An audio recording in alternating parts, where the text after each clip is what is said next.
अल्हम्दुलिल्लाह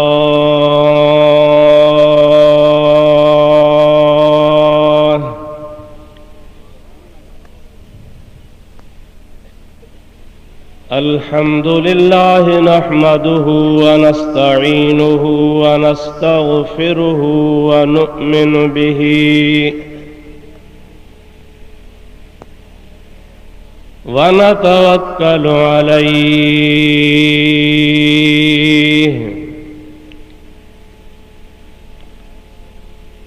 व नऊज़ु बिल्लाहि मिन शुरूरि अनफुसिना व मिन सय्यिआति अअमालिना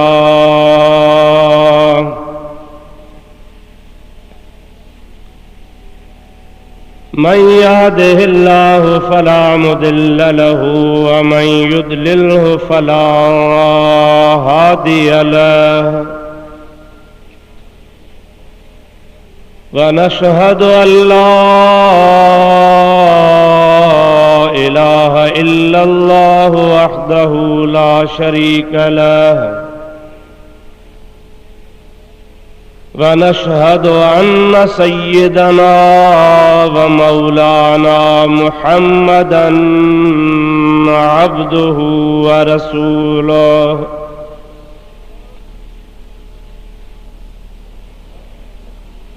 अरसलहु बिलहक़्क़ि बशीरन व नज़ीरा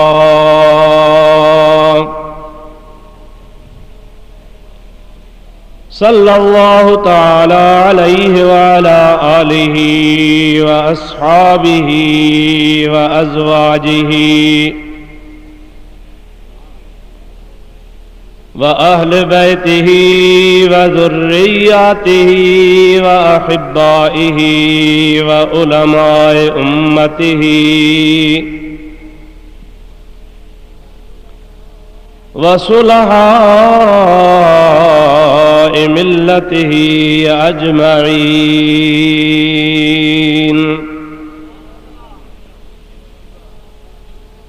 अम्मा बादो फ़क़द क़ाल अल्लाहु तबारक व तआला फ़ी कलामिहिल क़दीम व ख़िताबिहिल मुबीन। अऊज़ु बिल्लाहि मिनश शैतानिर रजीम बिस्मिल्लाहिर रहमानिर रहीम।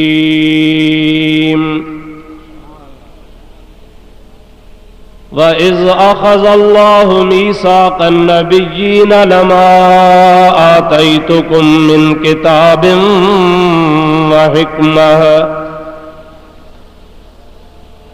सुम्म जाअकुम रसूलुन मुसद्दिक़ुन लिमा मअकुम लतु'मिनुन्न बिही व लतंसुरुन्नह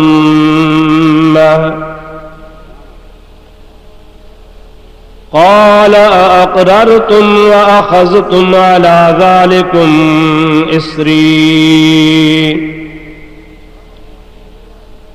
क़ालू अक़ररना क़ाल फ़अशहदू व अना मअकुम मिनश शाहिदीन।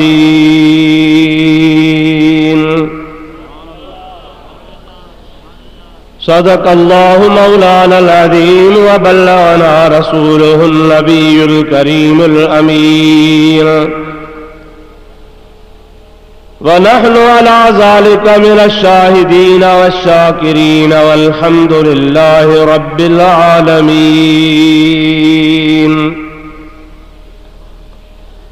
इन्नल्लाह व मलाइकतहु युसल्लूना अलन नबी या अय्युहल्लज़ीना आमनू सल्लू अलैहि व सल्लिमू तस्लीमा।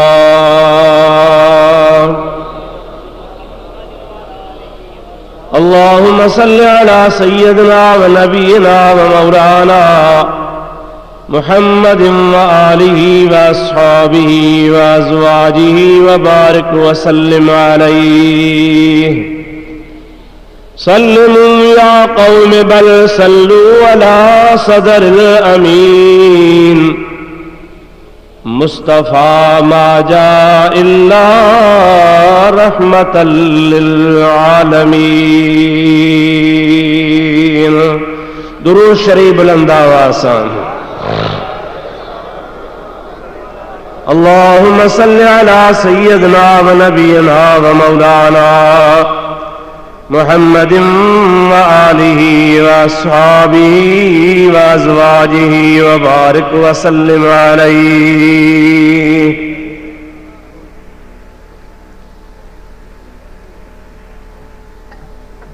मुअज़्ज़िज़ सामीन हज़रात,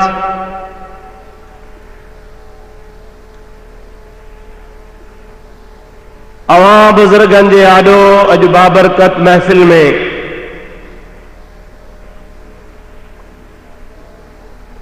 1421 हिजरी जे रबीउल अव्वल शरीफ महीने जी 14 तारीख़ आहे।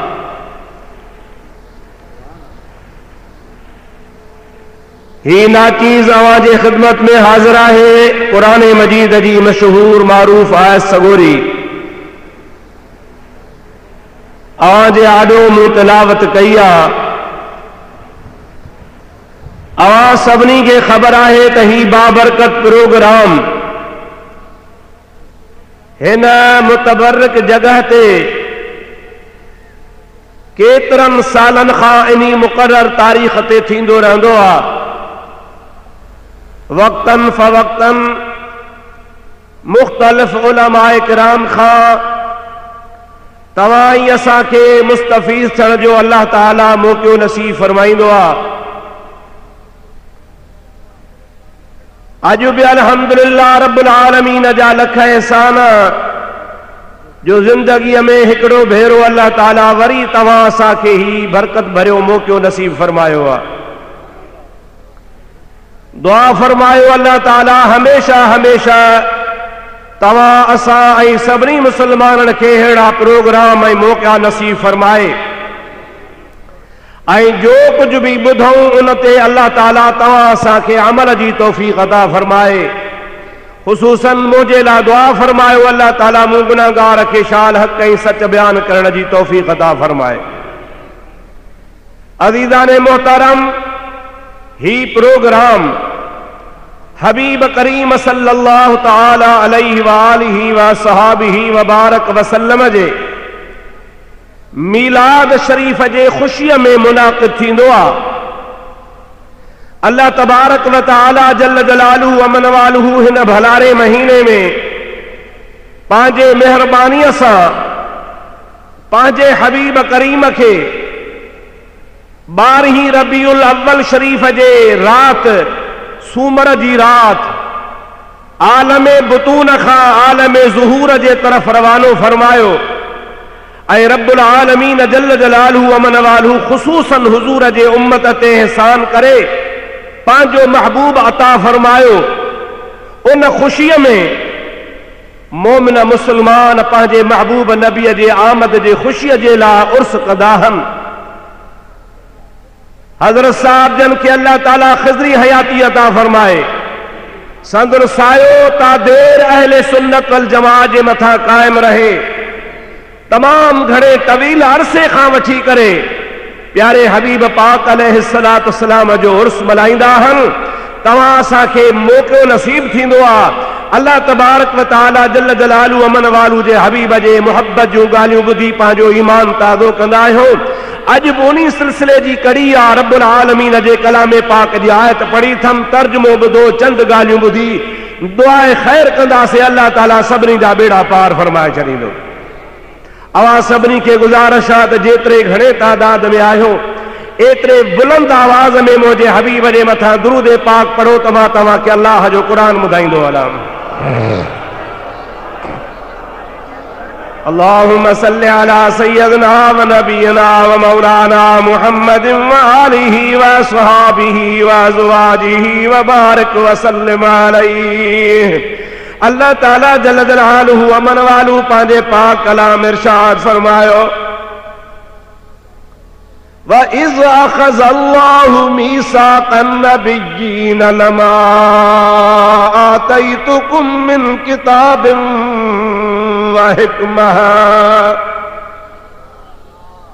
सुम्मा जाअकुम रसूलुम मुसद्दिकुल लिमा मअकुम लतुमिनुन्न बिही व लतंसुरुन्नह क़ाल अअक़ररतुम व अख़ज़तुम अला ज़ालिकुम इस्री क़ालू अक़ररना क़ाल फ़शहदू व अना मअकुम मिनश शाहिदीन।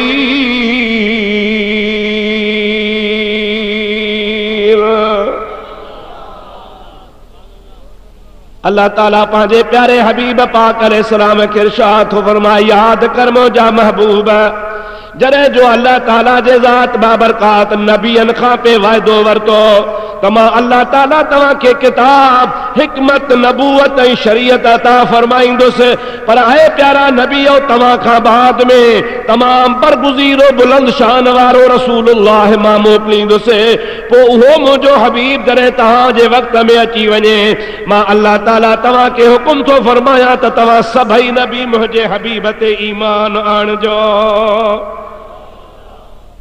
खाली ईमान न आणिजो वलतंसुरुन्नह ऐं उन जी मदद भी फरमाइजो। क़ालू अक़ररना, अल्लाह ताला कलाम पाक में इरशाद फरमायो तमाम नबियन अर्ज़ को या अल्लाह असां इक़रार था कयूं त जॾहिं बि तुंहिंजो प्यारो हबीब असांजे ज़माने में अची वियो त असां तुंहिंजे हबीब ते ईमान आणींदासीं। क़ाल अअक़ररतुम वअख़ज़तुम अला ज़ालिकुम इस्री क़ालू अक़ररना। अंबिया अलैहिमुस्सलाम जे रूहल इक़रार कयो। अल्लाह ताला फरमायो फ़शहदू, रुगो इक़रार तव्हां न कयो बल्कि मां अल्लाह ताला तव्हां खे हुकुम थो फरमाया अवां हिक ॿिए जे इक़रार जे मथां शाहिद भी रहजो। अल्लाह ताला जी ज़ात बाबरकात आख़िर में फरमायो व अना मअकुम शाहिदीन। ऐ नबियो सवा लख नबियो कमो बेश अंबिया अलैहिमुस्सलातु वस्सलाम अवां त हिक ॿिए जे मथां शाहिद आहियो, पर याद रखो अवां सभिनी जे मथां वरी मां अल्लाह ताला जी ज़ात भी शाहिद आहियां। अवां जे इक़रार जे मथां मां अल्लाह गवाह आहियां त तव्हां इक़रार कयो आहे त मुंहिंजे महबूब करीम अलैहिस्सलातु वस्सलाम जे आमद जे टाइम ते अवां सुहिणे नबी पाक जे मथां ईमान आणींदा ऐं उन जा मददगार बणिजी पवंदा। हाणे इहो उन वक़्त जो वाक़ियो आहे जॾहिं अंबिया अलैहिमुस्सलातु वस्सलाम जिस्म सां दुनिया ते न आया आहिनि ऐं मुंहिंजो हबीब बि अञा जिस्मानी तरह ज़ुहूर कोन फरमायो आहे। आलम अरवाह में नबियन खां वाइदो वरितो वियो आहे, नबी करीम जी ज़ाहिरी विलादत भी कान थी आहे, हबीब अञा आयो ई कोन्हे। ख़ुदा रूह नबियन जा गॾु करे नबियन खे ॿुधाए, नबियन खां ख़ुदा महबूब जे नबूअत जो इक़रार पियो कराए। मीलाद जे मथां एतराज़ करण वारा, महफ़िल मीलाद जे मथां एतराज़ करण वारा चवंदा आहिनि त ख़ैरुल कुरून नबी पाक जो ज़मानो, सहाबा जो ज़मानो, खुलफाए राशिदीन जो ज़मानो, सहाबा किराम जो ज़मानो, ताबईन जो ज़मानो, उन्हीं ज़माने में जॾहिं त इहा ख़ुशी कान मल्हाई वई, अहिड़ो इहतमाम कोन वियो, स्टेज कान रखी वई, जलसो कोन कयो वियो, नबी पाक जे विलादत जो ज़िक्र कोन थियो, अहिड़ो महफ़िल मिलाद जो प्रोग्राम न थियो। उहे आशिक़ वधीक आहे, तव्हां वरी किथां हे प्रोग्राम ठाहियो आहे? बस रुगो खाइण पीअण जो बहानो आहे त इन सिलसिले में उर्स थींदो, ख़ैरात थींदी, मानी मिलंदी, नालो मीलाद जो, आशिक़ ख़ुशि थी आहे। पर आहे इहा सरासर बिदअत, छो त नबी करीम जे ज़माने में कोन हो, खुलफाए राशिदीन जे ज़माने में कोन हो, ताबईन तबो ताबईन जे ज़माने में कोन हो। मां उन्हनि दोस्तनि जी ख़िदमत में अर्ज़ कंदुसि त अल्लाह ताला जल्ल जलालहू व मन वालहू महफ़िल मीलाद में छा थींदो आहे? अवां जेकॾहिं महफ़िल मीलाद ते गौर कंदो, साईं शामियाना लॻराया, उर्स जो शरीफ़ जो बंदोबस्तु थियो, अवां बुज़ुर्गनि खे दावत ॾेई घुरायो वियो, नाचीज़ खे घुरायो वियो, मुअज़्ज़िज़ उलमा किराम आया, नात खान हज़रात आया, नात खाननि नबी जूं नातूं पढ़ियूं, आलमनि हुज़ूर जे सीरत पाक जो बयान कयो, मीलाद जो बयान कयो, नबी करीम जे कमालात जो बयान कयो।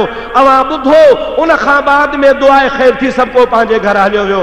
अल्लाह ताला जल जलालू अमन वालू जी ज़ात बाबरकात सां तशबीह कोन था असां ॾियारियूं, लेकिन अवां गौर कंदा त अल्लाह ताला जे ज़ात बाबरकात बि उहो इजलास घुरायो आहे, उहो मुंहिंजा दोस्तो एहतमाम फरमायो आहे। तव्हां असां गुनाहगार बंदा आहियूं, पर अल्लाह ताला पाक रूह सिर्फ़ नबियनि जा रूह जमा फरमाया।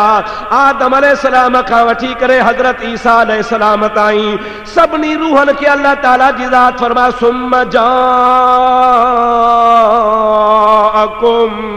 रसूलुन मुसद्दिक़ुल लिमा मअकुम। मुजादा रसूलुन जे मथा ब पेश हल, इनके अरबी कानून में तनवीन चइबो आहे। इहा तनवीन ताज़ीम जे वास्ते आहे, यानी अल्लाह ताला फरमाए तो तव्हां ॾे मां वॾे इज़्ज़त ऐं शान ऐं मान वारो रसूल रवानो फरमाईंदुसि। इहा बि मुंहिंजे हबीब पाक जी फज़ीलत आहे। उन खां बाद में अल्लाह ताला वस्फ़ बयान फरमाई। कहिड़ी वस्फ़ बयान फरमाई? मुसद्दिक़ुल लिमा मअकुम, उहो मुंहिंजो प्यारो रसूल करीम अलैहिस्सलाम ऐं नबीओ तव्हांजी बि अची तस्दीक फरमाईंदो। तफ़सीरनि लिखियो आहे, क़ुरान जो तफ़सीर कंदो आहे। मुअज़्ज़िज़ मुफ़स्सिरीन किराम लिखनि था त क़यामत जे ॾिहाड़े अंबिया अलैहिमुस्सलातु वस्सलाम खे अल्लाह ताला घुराईंदो पंहिंजी दरबार अक़दस में। कहिड़े तरीक़े सां छा हूंदो अल्लाह ताला बहितर ॼाणे थो। जॾहिं हाज़िर थींदा सभु नबी सगोरा, अंबिया अलैहिमुस्सलातु वस्सलाम खां अल्लाह ताला सवाल फरमाईंदो, ऐं मुंहिंजा नबीओ, तव्हां मुंहिंजो पैगाम मुंहिंजे मख़लूक ताईं पहुचायो? सभु नबी चवंदा, हा साईं, असां तुंहिंजे पैगाम खे तुंहिंजे मख़लूक ताईं पहुचाए चुका आहियूं। अल्लाह ताला फरमाईंदो, तव्हांजो केरु शाहिद आहे? मां सम्झां थो त अल्लाह पाक खां वधीक ॿियो केरु शाहिद आहे? वहुव अला कुल्ल शैइन शहीद। अल्लाह ताला जी ज़ात बाबरकात कुल शइ जे मथां शहीद आहे। हाणे अल्लाह पाक जी ज़ात बाबरकात जहिड़ो शाहिद हुजे ऐं वरी ख़ुदि पाण नबियनि खे चवे तव्हां मुंहिंजो पैगाम पहुचायो त शाहिद पेश कयो, अजीब सवाल आहे। अंबिया अलैहिस्सलाम भी समझी सघनि था। असां जहिड़ो कम इल्म समझे तो तव्हां भी समझो था त रसूल भी अल्लाह जा, नबी भी अल्लाह जा, पैगाम भी अल्लाह जो, मखलूक भी अल्लाह जी। अल्लाह ताला जी ज़ात का मख्फी कुछ भी ना है। छा छा नबियन कयो आ सब अल्लाह ताला खे ख़बर आ, पर इन जे बावजूद अल्लाह ताला फरमाए थो को शहीद जो, को शाहिद जो। अवां मुंहिंजो पैगाम पहुचायो आ, तव्हांजे पैगाम पहुचाइण जो को शाहिद हुजे। असां चई सघूं था त अल्लाह ताला शाहिद आ, इन खां वधीक ॿियो को शाहिद आहे ई कोन। अल्लाह जा नबी बि अर्ज़ु कनि, मौला असां खां शाहिद कहिड़ो थो पुछी, बसि तूं ई शाहिद खोड़ा, तोखे ख़बर कान्हे छा असां पैगाम कोन पहुचायो छा? तुंहिंजो पैगाम पहुचाईंदे पहुचाईंदे के नबी कर्त में चीरजी विया, के शहीद थी विया। वयक़्तुलून नबिय्यीन बिग़ैरिल हक़। क़ुरान पाक शाहिद आ, केतिरनि नबियनि खे नाहक क़त्ल कयो वियो, अल्लाह जा नबी शहीद कया विया। मौला असां बनी ॿारे ते कोन विढ़िया हुआसीं, असां तुंहिंजो पैगाम पहुचाईंदा रहियासीं। अल्लाह ताला जो नबी हज़रत नूह अलैहिस्सलाम चवे थो, ऐं मुंहिंजा मौला इन्नी दावत क़ौमी लैलम व नहारा, रात ॾींहं मां क़ौम खे सॾींदो रहियो आहियां। मौला तूं वरी असां खां शाहिद कहिड़ा थो पुछी, तूं ई शाहिद आ। पर नबी सगोरा ईअं कोन अर्ज़ कंदा त बसि तूं ई शाहिद काफ़ी आ। अल्लाह ताला चवंदो शाहिद ॾियो। सभु नबी चवंदा या अल्लाह असांजो शाहिद आमना जो लाल आ।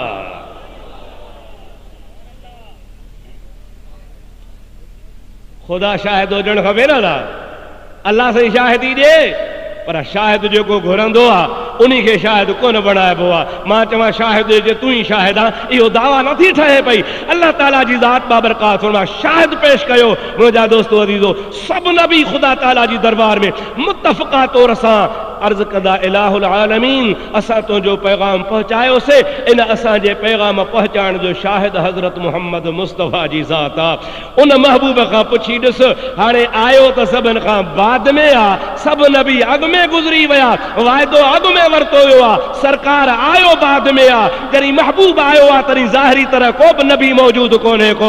जॾहिं नबियनि तबलीगूं पे कयूं उन वक़्त में ज़ाहिर में नबी पाक कोन्हे को। शाहिदी जा शर्त हूंदा आहिनि, महफ़िल में मौजूदु हुजे, पंहिंजे कननि सां ॿुधे, पंहिंजे अखियुनि सां ॾिसे, महफ़िल हिकिड़ी हुजे, मुंहिंजा दोस्तो निंड आराम न हुजे, होश हवास बरक़रार हुजनि, उन खां बाद में शाहिदी ॾिनी वेंदी आहे। जेकॾहिं इन्हनि मंझां को बि शर्त मफ़क़ूद हूंदो आहे त शाहिदी कान हूंदी आहे। अल्लाह ताला जी ज़ात बाबरकात एतिराज़ कोन कंदो त मुंहिंजो हबीब त हुयो ई कोन, बाद में आयो, अवां इहो कीअं था उनखे शाहिद बनायो। अल्लाह ताला जी ज़ात नबियनि जे जवाब खे ॿुधी मुंहिंजे महबूब करीम जी शाहिदी खे मंज़ूर फरमाईंदा। मालूम थो थिए त अंबिया अलैहिस्सलाम खां जेको परपठ वाइदो वरितो वियो हो इहो ज़ाहिर में परपठ हो, पर मुंहिंजे महबूब जी ज़ात हर नबीअ जे दौर में गोया मौजूदु हुया। तॾहिं त मुंहिंजे महबूब पाक जी शाहिदी बरक़रार थींदी। मुलाहिज़ो फरमाईंदा रहिया त मूसा क़ौम खे छा चयो आहे, नूह क़ौम खे छा फरमायो आहे, हज़रत इब्राहिम छा क़ौम खे चयो आहे। हर नबीअ जे मथां गवाही मुंहिंजे नबी करीम सल्लल्लाहु अलैहि वसल्लम जी हूंदी। अवां इन में गौर कयो, इहो मुंहिंजे महबूब जे अज़मत जो मक़ाम आहे जो अञा ज़ाहिरी तरह दुनिया में आया ई न आहिनि, तशरीफ़ फरमाई न चाहनि, पर मुंहिंजे महबूब करीम जे ज़ात बाबरकात जे आमद खां अॻे मुंहिंजे महबूब करीम अलैहिस्सलाम जे महफ़िल मिलाद जो ज़िक्र ख़ैर ख़ुदा भी करे थो ऐं नबियनि जे रूबरू करे थो। उन सां गॾु मुंहिंजे मुस्तफ़ा जा फ़ज़ाइल भी बयान बि फरमाए त उहो मुंहिंजो हबीब मुसद्दिक़ुल लिमा माकुम तव्हांजी तस्दीक करण वारो हूंदो। अहिड़ी तस्दीक कंदो जो दुनिया वारनि खे त ॿुधाईंदो पर क़यामत में भी तव्हांजा गाच ऊचा करे छॾींदो। अवां नबियनि खे कंधु हेठि करणु कोन ॾींदो, अवां सभिनी जो गवाह थींदो। अल्लाह ताला खे अर्ज़ु कंदो मौला 1.25 लख नबियनि जो शाहिद मां मुहम्मद वेठो आहियां। शुक्र नथो करी जो अहिड़ो नबी मिलियो थी। चओ अल्हम्दुलिल्लाह, जंहिंखे मिलियो आहे सो ॾाढे चवे अल्हम्दुलिल्लाह, अञा ॾाढे चओ अल्हम्दुलिल्लाह। हा असांखे त ख़ुशी आहे जो असांखे त मिलियो आहे न साईं। हबीबनि जी ज़ात बाबरकात असांखे मिलिया ऐं ज़ाहिरी अचण खां अॻु ई महबूब जा ऐलान हुया। अल्लाह ताला ऐलान फरमायो नबियनि जे आॾो। हाई हर नबी जॾहिं भी आयो आहे इन वाइदे तहत अल्लाह ताला जो नबी पंहिंजे पंहिंजे क़ौम खां वाइदो वठंदो। दुरूद पाक पढ़ो त मां तव्हांखे कुझु अर्ज़ कंदो हलां। अल्लाहुम्मा सल्लि अला सय्यदना व नबियना व मौलाना मुहम्मदिन व आलिहि व सहाबिहि व बारिक व सल्लिम अलैहि। अल्लाह ताला जी ज़ात बाबरकात कुरान पाक में इरशाद फरमायो आहे इज़ क़ाल ईसा इब्नु मरियम या बनी इस्राईल इन्नी रसूलुल्लाहि इलैकुम मुसद्दिक़न लिमा बैन यदैय मिनत तौरात व मुबश्शिरन बिरसूलिन याती मिन बाद इस्मुहु अहमद। अल्लाह जो नबी ईसा अलैहिस्सलाम पंहिंजे क़ौम खे इरशाद थो फरमाए बनी इसराइल मां अल्लाह जो रसूल आहियां, अवां खे ॿुधाइण आयो आहियां, अवां खे ताक़ीद करे चवां थो मां अहिड़े प्यारे रसूल करीम अलैहिस्सलाम जे लाइ अवां खे ऐलान करण आयो आहियां याती मिन बादी जेको मूंखां बाद में ईंदो इस्मुहु अहमद जंहिंजो नालो अहमद हूंदो। मुंहिंजे हबीब खुद फरमायो आहे इस्मी फिस समाए अहमदुन व फिल अर्द मुहम्मदुन। ज़मीन वारा मूंखे मुहम्मद चवंदा आहिनि, अर्श वारा मूंखे अहमद चवंदा आहिनि। अल्लाह ताला नबियनि में ऐलान कयो ऐं अल्लाह ताला जे नबियनि पंहिंजे उम्मत में महबूब जो ऐलान फरमायो। सच बुधायो तो मुझे महबूब पाक अलैहिस्सलाम जे खुलफाए राशिदीन सहाबा किराम ताबईन ऐं तबा ताबईन जे लाइ हुज्जत करण वारो चवे थो उन्हनि महबूब जी महफ़िल मिलाद कान मल्हाई। मां तो चवां तो खुलफा राशिदीन तो हुया ही कोन, उहे बाद में आया कई 100 साल बल्कि 1000 साल अगे। अल्लाह जो हर नबी पंहिंजे उम्मत जे आॾो मुस्तफ़ा जो मिलाद बयान कंदो रहियो।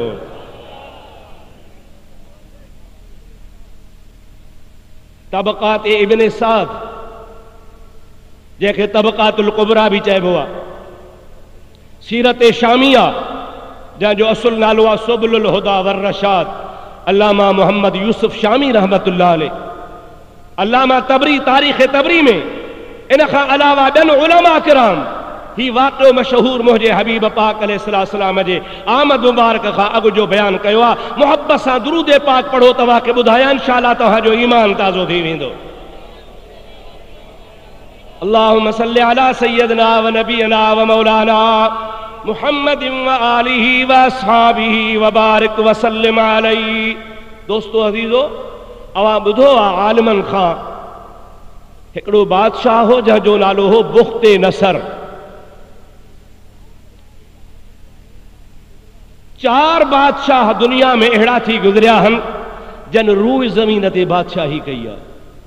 जन मां 2 मुस्लमान हा ऐं 2 गैर मुस्लिम हा।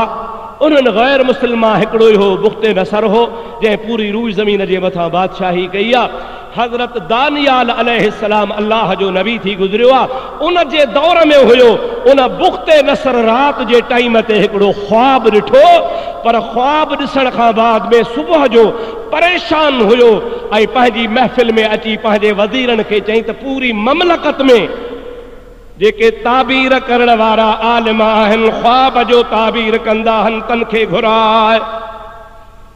मां ख्वाब ॾिठो आहे, उन्हीं आलिमनि खां मां ख्वाब जो ताबीर पुछां ऐं मुंहिंजी परेशानी आहे उहा शायदि दूर थी वञे। बादशाही हुकुम थियो, जेतिरा बि आलिम हा मुंहिंजा प्यारा दोस्तो अज़ीज़ो, इल्म ताबीर ॼाणण वारा उहे गॾु थी विया। बादशाह सभिनी खे पंहिंजे मख़सूस महल में घुरायो। बादशाह सभिनी खे चवण लॻो आहे मूं ख्वाब ॾिठो आहे। उन ख्वाब जो ताबीर ॿुधायो। बादशाह खे चयोसीं ख्वाब बयान कर, असां तोखे ताबीर इंशाअल्लाह ॿुधाईंदासीं, अहिड़ो ताबीर ॿुधाईंदासीं जो तुंहिंजी दिलि ठरी पवंदी। दोस्तो, ताबीर जो बि इल्म आहे, हर हिक जो कमु नाहे जो ताबीर करे सघे। ऐं ताबीर करण जे टाइम ते एहतियात खां कमु वठिजे। लफ़्ज़ अहिड़ा चइजनि, अल्लाह ताला जी ज़ात बाबरकात उहे लफ़्ज़ उन टाइम ते मंज़ूर ऐं मक़बूल फरमाईंदो आहे।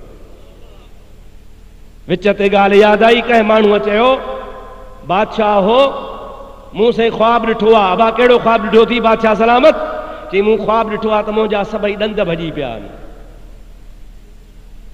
हिकिड़ो को तकिड़ो हो, उन चयोसीं तुंहिंजो अहल अयाल सभु मरी वेंदो। बादशाह चोड़े हिन खे त क़त्ल कयो, पिटे थो मूंखे। ज़ालिम बादशाह हिन खे क़त्ल कराए छॾियो। वरी ॿिए खे घुरायूं, बाबा ताबीर अची ॿुधा। हुन जो ॾिठो त बणा हुन सां हशर ई थियो आहे, मुंहिंजो अलाए कहिड़ो थींदो। हुन चयो त ॻाल्हि त साॻी करणी आहे, पर कंहिं बहाने, कंहिं अटकल, कंहिं सलीक़े सां। बादशाह चयो मूं ख्वाब ॾिठो आहे, मुंहिंजा ॾंद भॼी पिया आहिनि। उन ताबीर करण वारे चयोसई तुंहिंजी उमिरि सारे ख़ानदान खां वॾी थींदी। ॻाल्हि त साॻी आहे न साईं, तुंहिंजी उमिरि तुंहिंजे सारे ख़ानदान खां वॾी हूंदी। तुंहिंजे ख़ानदान में एतिरी कंहिंजी बि उमिरि कान हूंदी, तूं सारे ख़ानदान खां वॾो हूंदे।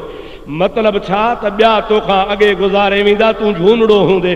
ॻाल्हि साॻी कई पर सलीक़े सां कई। हुनखे क़त्ल कराए छॾियईं, हुनखे इनाम ॾेई चॾियईं। ताबीर करण जे लाइ बि मुंहिंजा दोस्तो इल्म जी ज़रूरत हूंदी आहे। मुंहिंजा भाउ, बादशाह सभिनी खे घिरियो, ताबीर ॿुधायो। बादशाह खे चयोसीं ख्वाब बयान कर। बादशाह खां ख्वाब विसरी वियो। चयो मूंखे ख्वाब यादि ई कोन्हे। चई तोखे यादि न आहे त पोइ असां ताबीर तोखे ख़ाक ॿुधाईंदासीं। अॻ में ख्वाब ॿुधाए, पोइ ताबीर तोखे ॿुधायूं। तोखे ख्वाब यादि न आहे, असां ताबीर कीअं ॿुधाईंदासीं। बादशाह चयो त पंहिंजे इल्म जे ज़ोर ते ॿुधायो। सभिनि चयो त हाओ असांजो इल्म आहे, ताबीर पोइ ॿुधाईंदासीं। इल्म अॻ में तूं ख्वाब बयान कर, ख्वाब बयान करण खां बाद में ताबीर ॿुधाए सघंदासीं। पर असां बग़ैर ख्वाब जे ताबीर कोन बयान करे सघंदा आहियूं। हा, जेकॾहिं तोखे अहिड़े माण्हू जी ज़रूरत आहे जो तुंहिंजो ख्वाब दिलि में आहे पर तोखां बि विसरी वियो आहे, निंड में राति जो बिस्तरे ते ॾिठो हुई, हाणे तोखे बि यादि नाहे, पूरी रूह ज़मीन ते को माउ जो लाल नाहे जो तोखे ख्वाब ॿुधाए सघे। हाओ हिकिड़ो माण्हू आहे असांजे इल्म में, उहो तोखे ॿुधाईंदो। अल्लाह जो नबी आहे जंहिंजो नालो दानियाल अलैहिस्सलाम आहे। उनखे घुराए, अल्लाह जो नबी तुंहिंजे ख्वाब खे बि बयान कंदो, ताबीर बि बयान कंदो। ताबीर कंदड़ हा, इल्म ॼाणण वारा हा, उन्हनि जो बि इहो अक़ीदो हो त दिलि जी ॻाल्हि, दिलि जो राज़, ख्वाब वारी हालत, मुंहिंजा दोस्त जेका मख़फ़ी राज़ जी ॻाल्हि हुजे को बि नथो ॿुधाए सघे। जेकॾहिं को ॿुधाए सघे थो त अल्लाह जो नबी ॿुधाए सघे थो। दानियाल अलैहिस्सलाम खे घुरायो वियो, पाण तशरीफ़ वठी आया। बादशाह चयो मां ख्वाब लधो आहे पर मूंखां विसरी वियो आहे, ख्वाब बि बयान कर ऐं ताबीर बि तूं ॿुधाए। दानियाल अलैहिस्सलाम फरमाइनि था, हाओ तूं राति सुतो पियो आहे, पंहिंजे बिस्तरे ते तो ख्वाब ॾिठो आहे, हिकिड़ो तोखे बुत नज़र आयो आहे, तमामु वॾो बुत आहे, जंहिं बुत जा पेर ज़मीन ते आहिनि, बुत जो मथो आसमान ते आहे।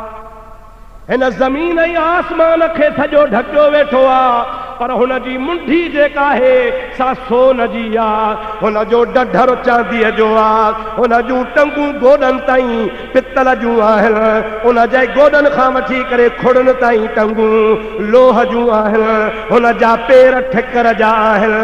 एॾो त ख़ूबसूरत हसीनो जमील आहे जो तूं अजब में उनखे ॾिसी रहियो आहे। ॾिसंदे ॾिसंदे ओचितो हिकिड़ो पत्थर हुन जे मथे ते अची किरियो आहे। उन मथे ते पत्थर किरण सां हो भोरा भोरा थी वियो आहे, ज़र्रा ज़र्रा थी वियो आहे। जेको आसमान खां ज़मीन ताईं हो सो वारीअ जो ढेर बणिजी वियो आहे। सोन चांदीअ सां गॾिजी वियो, चांदी लोह सां गॾिजी वई, लोह पितल सां गॾिजी वियो, पितल ठिकर सां गॾिजी वियो। उन खां बाद में उहो नंढड़ो पत्थर आहिस्ता आहिस्ता वधण लॻो आहे। वधंदो वधंदो जेको नंढो पत्थर आहे सो ज़मीन खां आसमान ताईं वॾो थी वियो आहे, जो बग़ैर आसमान जे ऐं बग़ैर ज़मीन जे उन पत्थर खां सवाइ ॿी का शइ तोखे नज़र कान पई अचे। ऐं उन पत्थर मां नूर निकितो आहे, जंहिं नूर सारे जहान खे मुनव्वर करे छॾियो आहे। ऐं बादशाह जेकॾहिं इहो ख्वाब आहे त मां अल्लाह जो नबी सचो आहियां।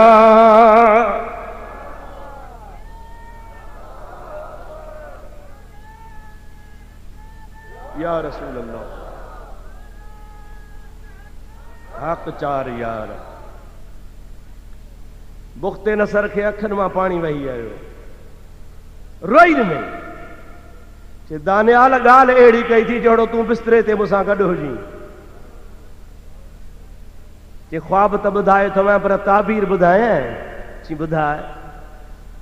चई इहो जेको तोखे वॾो बुत नज़र आयो जेको ज़मीन खां आसमान ताईं हो, इहो मुख़्तलिफ़ उम्मतुनि जो ताबीर आहे। सोन चांदी हेठि पितल लोह ऐं ठिकर नमूने इहे दुनिया जूं मुख़्तलिफ़ उम्मतूं गॾिजी हिकिड़ो बुत बणियो। ऐं उन जे मथां जेको पत्थर आयो आहे उन सभिनी उम्मतुनि जे उन वजूद खे ख़तमु कयो आहे। इन पत्थर मां मुराद दीन आहे, उहो दीन आहे जेको मुहम्मद रसूलुल्लाह आणींदो। ऐं सभिनी दीननि खे उम्मतुनि खे ख़तमु कंदो ऐं उहो वधी एॾो वॾो थी वेंदो जो ज़मीन खां वठी करे आसमान ताईं उहो दीन ई दीन हूंदो। अल्लाह ताला कलाम पाक में उन जे लाइ फरमायो आहे, तबारकल्लज़ी नज़्ज़लल फ़ुरक़ान अला अब्दिही लियकून लिल आलमीन लिलआलमीन नज़ीरा। बरकत वारी ज़ात अल्लाह ताला जी जे नाज़िल फरमायो आ फुरक़ान खे पंहिंजे हबीब जे मथां, लियकून लिलआलमीन नज़ीरा। इन जे लाइ त हज़रत मुहम्मद मुस्तफ़ा जी ज़ात बाबरकात सभिनी जहाननि जे लाइ नज़ीर बणिजी अचे। ओ दानियाल, ॿिया सभई दीन ख़त्म थी वेंदा, जेकॾहिं को दुनिया में दीन बाक़ी हूंदो, अर्शे मुअल्ला खां ज़मीन ताईं सारे काइनात में मशरक़ खां मग़रिब ताईं त हो मुहम्मदी दीन हूंदो। सभई चओ सुभान अल्लाह, ॾाढे चओ सुभान अल्लाह, बुलंद आवाज़ सां चओ सुभान अल्लाह। मुख़्ते नसर खे चई, जेकॾहिं तूं हिन दावत खे क़बूल करी त तुंहिंजे लाइ भलाई आहे। चई मां दावत क़बूल कया हुआ बाद जी ॻाल्हि आहे, पर तोखे कीअं ख़बर पई ऐं दानियाल, तोखे पतो कीअं पियो? हज़रत दानियाल अलैहिस्सलाम फरमाइनि था, मूंखे ईअं पतो पियो जो मां अल्लाह जो नबी आहियां। वइज़ अख़ज़ल्लाहु मीसाक़न नबिय्यीन, अल्लाह ताला जॾहिं रूहनि खां नबियनि खां वाइदो पे वरितो, उन टाइम ते मुंहिंजो रूह बि गॾु हो ऐं मुंहिंजे हबीब जूं क़यामत ताईं जूं वस्फ़ूं अल्लाह ताला बयान फरमायूं हुयूं। उन्हनि मज़ा हिकिड़ी इहा बि वस्फ़ हुई जेका मूंखे तुंहिंजे आॾो बयान करणी हुई त मुहम्मद अरबीअ जे अचण जूं अलामतूं मुख़्तलिफ़ टाइमनि ते ख़ुदा कहिड़े नमूने सां ॾेखारींदो। मुंहिंजे नसीब में इहा लिखियलु हुई जो मां तोखे ॿुधायां, इहो दीन मुहम्मदी आहे जेको क़यामत ताईं ईंदो रहंदो। अञा हबीब दुनिया में तशरीफ़ फरमा थियो ई कोन्हे को, मुंहिंजे महबूब जा अॻे ई नारा लॻा पिया आहिनि। अॻे ई हबीब जे आमद जो ज़िक्र आहे। अबा मीलाद छा खे चइबो आहे? मौलूद खे, मीलाद खे, विलादत खे, तवल्लुद खे, वलद खे, इहो सभिनी जो इश्तिक़ाक़ ऐं मादो हिकिड़ो आहे। अबा फलाणो पुट फलाणे जो सिंधी में चवंदा हो, पर आम त चवंदा त फलाणो वलद, फलाणो वलद माना पुट। मीलाद मौलूद, मौलूद बि इन्ही मथां मुश्तक़ थियल आहे। छाजे करे त ख़ासि करे मौलूद उन शहर खे चइबो आहे जंहिं शहर जे अंदरि नबी पाक जे ॼमण जो ज़िक्र हुजे। असांजे सिंध में इहा तमामु पुराणी सिन्फ़ आहे। ये चवंदा आहिनि बाबा सिंध में काफ़ीअ जो बादशाह साईं मिस्री शाह नसरपुर वारो आहे, पर मां तो चवां त असांजे सिंध में मौलूद जे ईजाद जो बादशाह मखतूम अब्दुल रऊफ़ भट्टी पुराणनि हालनि वारो आहे। वॾो कामिल अकमल शख़्स हो। मुंहिंजे महबूब पाक अलैहिस्सलाम जे महफ़िल मीलाद खे मौलूद जी शक्ल में बयान कयो। ठटे में बुज़ुर्ग जा मुरीद हा, किथे पुराणा हाला किथे ठटो। जंहिंमहिल उते ठटे में वियो आहे, पुराणनि हालनि जो बुज़ुर्ग, वॾी उमिरि जो आहे, पंहिंजे मुरीदनि में राति रहियो, बुखार अची वियो, सकरात जो टाइम अची वियो। मुरीदनि खे चई बाबा आओ सम्झां थो त मुंहिंजा हाणे 100 वरिया पूरा था थियनि, आओ हिते गुज़ारे वेंदुसि, पर मुंहिंजो लाश हिते दफ़न न कजो, मुंहिंजी लाश खे पुराणनि हालनि में दफ़न वञी कजो।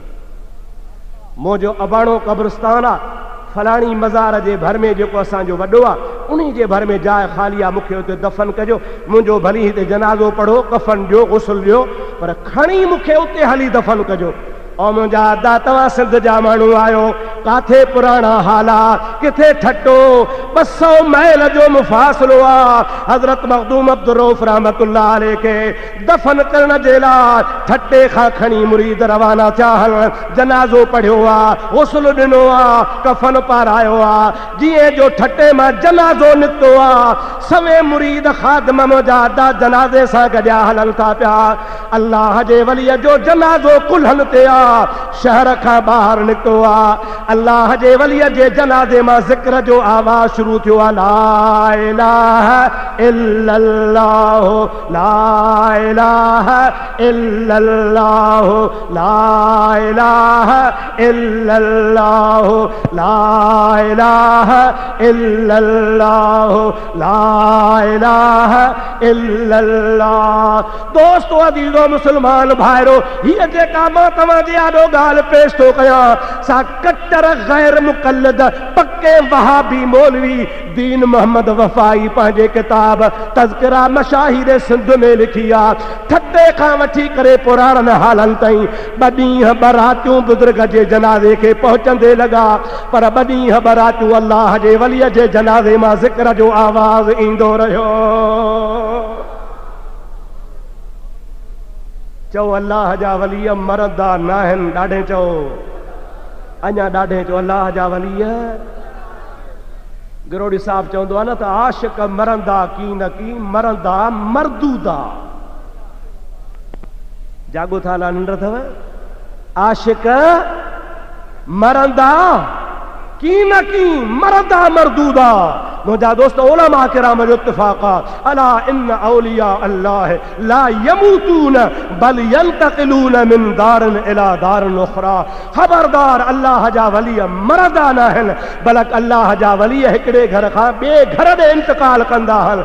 जे अॼु को हिकिड़े मौजूद हुजे वरी शाम जो मीरपुर ख़ास ॾे हलियो वञे हिकिड़े बि जहिड़ो आहे हुते बि जहिड़ो आहे। अल्लाह जो वली जेकॾहिं हिन ज़ाहिरी दुनिया में आहे त बि ज़िंदहा पर जे अल्लाह जो वली क़ब्र जे अंदरि आहे तब खुदा जो वली क़ब्र में मौजूद आहे तसर्रुफ़ फरमाईंदो आहे। मूंखे हाणे हाणे साईं साहिबज़ादा अयूब जान ॿुधायो त हिते साईं जन जे ख़िदमत में मौली फज़लुर रहमान आयो हो। शायदि अवां बि ॿुधो हुजे, अख़बारनि में बि पढ़ियो हुजे। मौली फज़लुर रहमान ॿुधल अथव? उर्फ़ मुल्ला डीज़ल।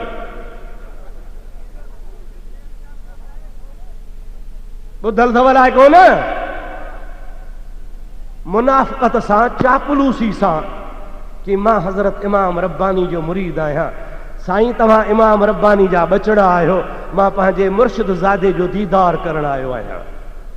ऐं मुनाफ़िक़त सां साईं जा हथ बि चुमियईं, महफ़िल में बि वेठो। लेकिन फारूकी फर्ज़ंद अल्लाह जे कामिल वली हिकु टोक लफ़्ज़नि में ॿुधायो तव्हां असांजो इख़्तिबारात में इख़्तिलाफ़ आहे। अवां जे अकाबरीन कुफ़रिया कलमा लिखिया आहिनि, अवां जे मौलविन सां असांजो इतिहाद कोन्हे। तूं त दुनिया खे ॾेखारण आयो आहे त असांजो पाण में ठा हुआ। अख़बारी नुमाइंदा लिखंदा गुलज़ार ख़लील वयो साईं सां मिली आयो। भोरा भारा माण्हू चवंदा मिड़ई ॻाल्हि साॻी आहे पर साईं ॻाल्हि खे निखेड़ियो त न अवां जन मौलविन जे कढ लॻा आहियो। उन्हनि मौलविन जूं इबारतूं कुफ़रिया आहिनि ऐं अव्हां जे मौलविन कुफ़्र कयो आहे। असां तव्हां खां धार आहियूं, तव्हां धार आहियो। साईं साहिबज़ादे ॿुधायो त ॿई हथ मथे खणी चई साईं हज़रत आप हमें बताते जाए, तव्हां ॿुधाईंदा वञो जेके जेके इबारतूं एतिराज़ वारियूं आहिनि उहे ॿुधायो। असां उन इबारतुनि तां दस्तबरदार थींदासीं, असां उन इबारतुनि खे कोन मञींदासीं, असां तौबा कयूं था, छॾे था ॾियूं पिया। ऐं इहो बि चई त असांजे मथां इल्ज़ाम आहे, असांजे मथां तोहमत आहे। मौली फज़लुर रहमान पियो चवे असांजो अक़ीदो आहे अल्लाह जा वली मज़ारनि में जेरा आहिनि ऐं अल्लाह जा वली मज़ारनि में तसर्रुफ़ कंदा आहिनि। जे ज़ाहिर में वलीअनि खां फैज़ मिलंदो आहे त मज़ारात खां बि फैज़, ॾाढे चो मज़ारनि खां बि फैज़। मुंहिंजा मालूम ईअं थियो सिंधी में चइबो आहे ऐं मुंहिंजा दोस्तो अदीज़ो सिंधी में चइबो आहे न त भला नांग ॿिर ते अची वर छॾींदो आहे। कोन सम्झो? न सम्झ में तव्हां ॻाल्हि आई। हेॾे तवजो कयो ज़रा। लुंडी भला हीअं हलंदी आहे न बा, कुंभारो नांग बि हीअं हलंदो आहे, वासींग बि हीअं वकड़ करे हलंदो आहे। हलंदो हलो पर ॿिर में ईंदो आहे त मतिलबु वर छॾे सिधो हलियो वेंदो आहे। हा न साईं? हे घणा ई वर सर वकड़ शकड़ फकड़ मकड़ अकड़ धकड़ अलाए छा दुनिया खे बेवकूफ़ पिया बणाईंदा आहिनि। पर हिन जॻह ते वर अची छॾियईं ऐं हज़रत साहब खे ॿुधायईं त मुंहिंजो वालिद मुहतरम यानी मुफ्ती महमूद उहो बि इमाम ख्वाजा मोहम्मद मासूम रहमतुल्लाह अलैह जे मज़ारात ते वियो। मज़ार ते ख़ाली न वियो बल्कि मुराक़बो करे वेठो। ख़ाली मुराक़बो करे कोन वेठो बल्कि ज़ारो कतार रोवण लॻो। तंहिं ते साईं पीर अयूब अयूब जान साहब फरमायो अवां त चवंदा हो मौलवी चवंदा आहिनि असांखे ख़बर कान्हे का त हे क़बरूं कुझु बि कोन्हे मिटी जा ढेर आहिनि मोह सो छुटो हुनखे कहिड़ी ख़बर वञण मां कहिड़ो फ़ाइदो रोवण मां कहिड़ो फ़ाइदो मुराक़बे मां कहिड़ो फ़ाइदो त इहो साॻो मौलवी फज़लुर रहमान पियो चवे नहीं नहीं हमारे ऊपर इल्ज़ाम है हम जाते हैं और मानते हैं औलिया अल्लाह कब्रों में जिंदा है जैसे दुनिया में फैज़ देते हैं कब्रों में भी फैज़ देते हैं। अल्लाह अकबर या रसूल अल्लाह हक चार यार दोस्तों अजीजो मालूम छो त हिननि जो अक़ीदो कोन है पर किथे किथे सच चवणो पइजी वेंदो आहे।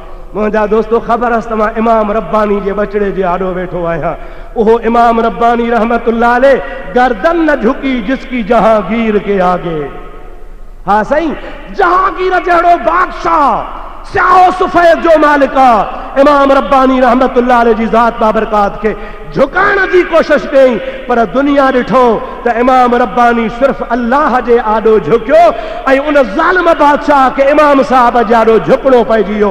उन्ही जे बचड़े जे आॾो बि ख़ुदा जो कसम आहे हिन टाइम जो वॾो हिकिड़ो मशहूर मारूफ़ देवबंदुनि जो लीडर आयो आहे उहो झुकी वियो आहे इक़रार करे वियो आहे। मां सम्झां थो त दिलि सां कोन कयईं मुनाफ़िक़त पर वरी बि असांजे लाइ फ़ाइदो आहे त दुश्मन हिते बि मञे थो वञे पियो त अल्हम्दुलिल्लाह अल्लाह जा वली जहिड़ा आहिनि।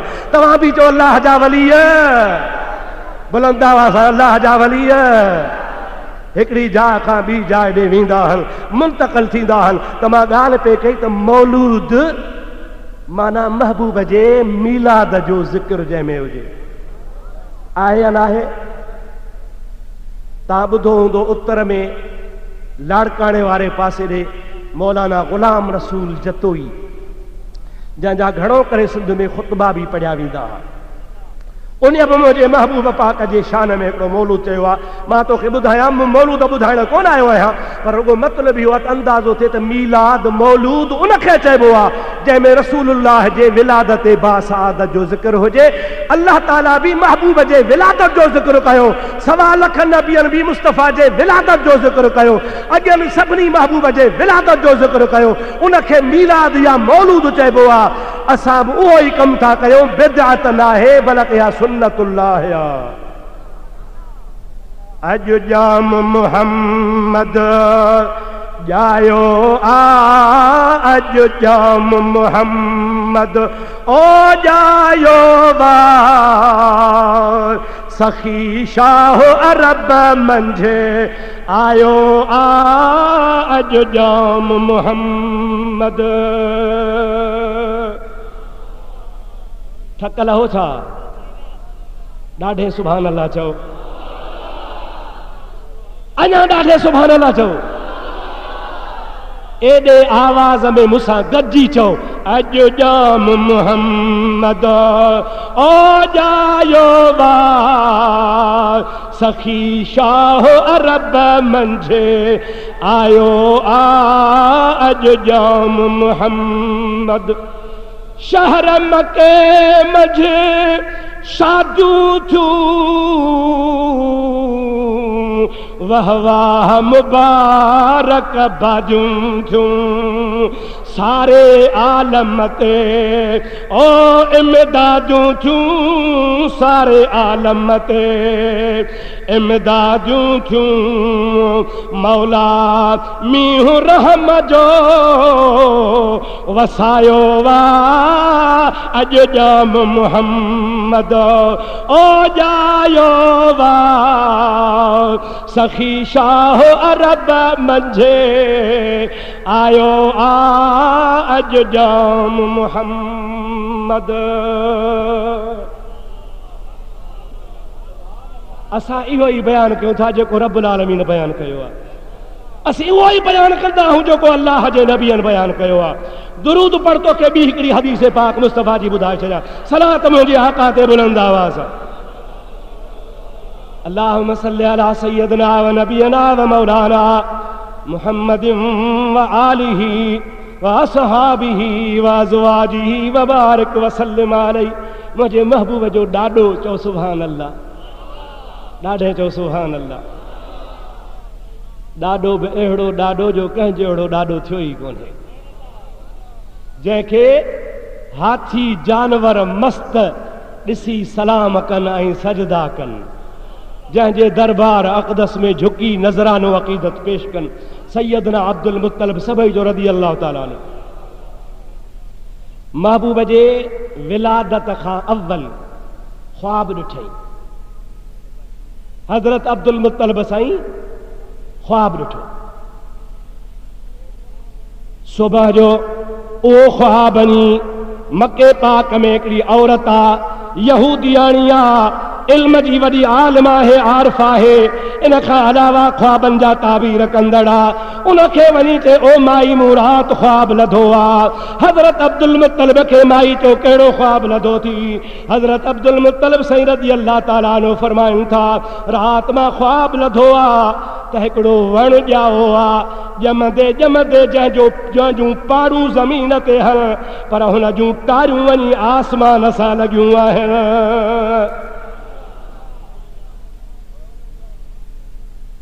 पाड़ हुन जी ज़मीन में ऐं टारियूं हुन जूं आसमान ते, ऐं हुन जूं टारियूं वधणु शुरू थियूं आहिनि। एतिरियूं वधी वयूं जो हिकिड़ो टारनि जो हिसो सिज उभरण वारी जाइ ते वञी पहुतो आहे, ॿियो टारनि जो हिसो सिज लहण वारी जाइ ते पहुतो आहे। किरोड़नि जे तादाद में अरबी हल अजमी हल उन वण जे आॾो झुकी झुकी सजदा कनि पिया।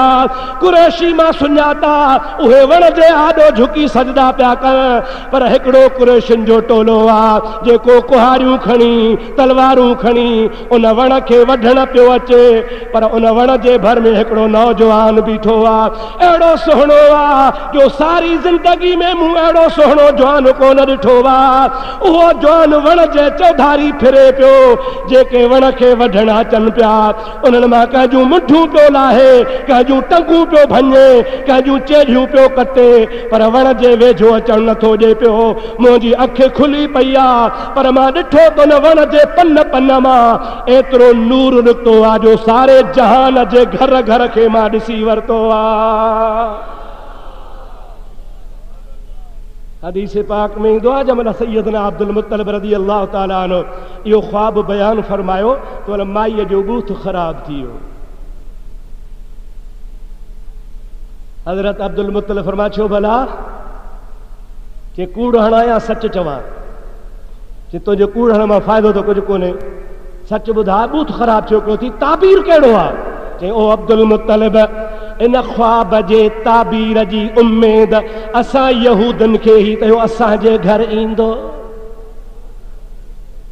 अल्लाह ताला जे नबियनि खां वठी करे जेको ऐलान पे थियो अल्लाह जो नबी अचण वारो आहे, आख़िरी दीन वारो आहे, ख़ातमुन नबिय्यीन आहे, इमामुल मुरसलीन आहे, सय्यदुल अंबिया आहे, अॻियनि पोयनि जी पुॼाणी आहे। उहो पैगंबर शायदि यहूदनि मां अचे, पर हिन ख्वाब जे ताबीर मां मालूम थो थिए तो ख्वाब लधो आहे इहो तुंहिंजे ख़ानदान मां पैदा थींदो।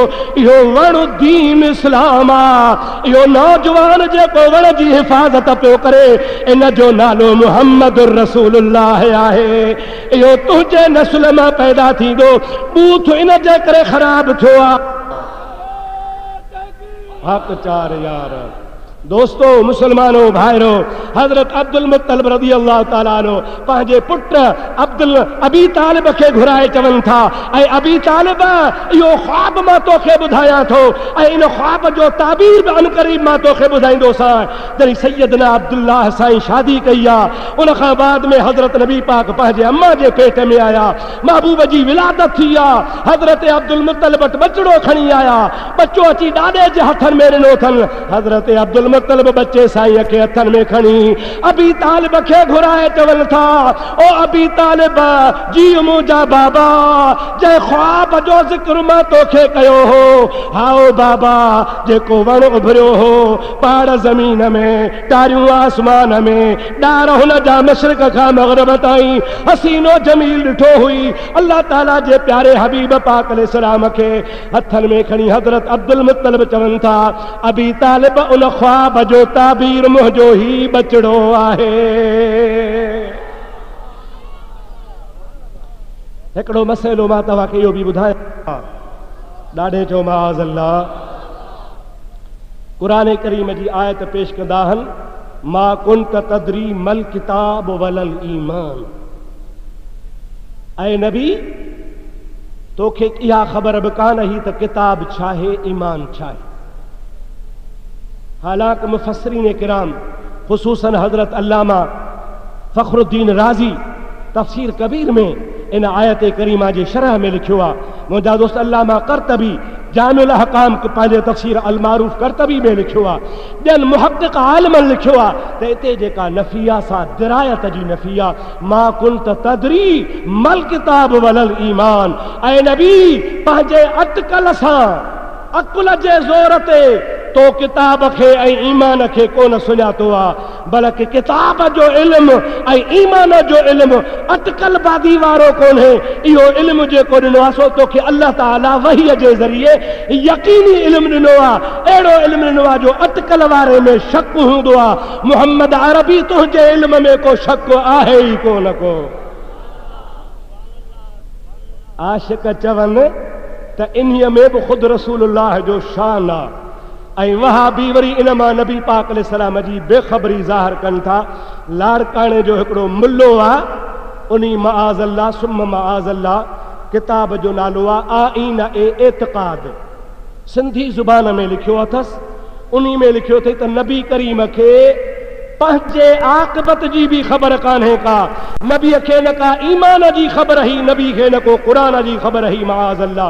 ईअं बि लिखे थो त नबी खे इहा बि ख़बर कान्हे त क़यामत जे ॾिहाड़े मां अलाए काथे हूंदुसि। चवे थो नबीअ जो कमु हो तबलीग करणु, उहा करे वियो आहे। बाक़ी नबी करीम न को दुनिया में असांखे फ़ाइदो ॾींदो, न को क़यामत में फ़ाइदो ॾींदो।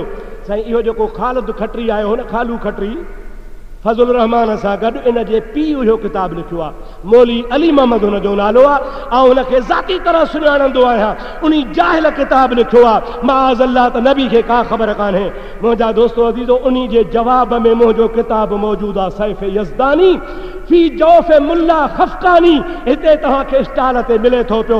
उन में साबित आहे त मुहम्मद अरबी जे ज़ात खे पंहिंजी त ख़बर आहे, पर मुस्तफ़ा खे हर उम्मतीअ जी बि ख़बर आहे। तव्हांजी छा, तव्हांजो कहिड़ो अक़ीदो आहे? रसूलुल्लाह खे ख़बर आहे या न आहे? ॾाढे हथ मथे खणी चो रसूलुल्लाह खे ख़बर आहे। ऐं जेको मआज़ल्लाह चवे त नबी खे पंहिंजी आक़िबत जी ख़बर कान्हे पा, मआज़ल्लाह चइबो त हुनखे क़ुरान ते एतिबारी कोन्हे न। हेॾे तवजो कयो, थोरो तवजो कयो।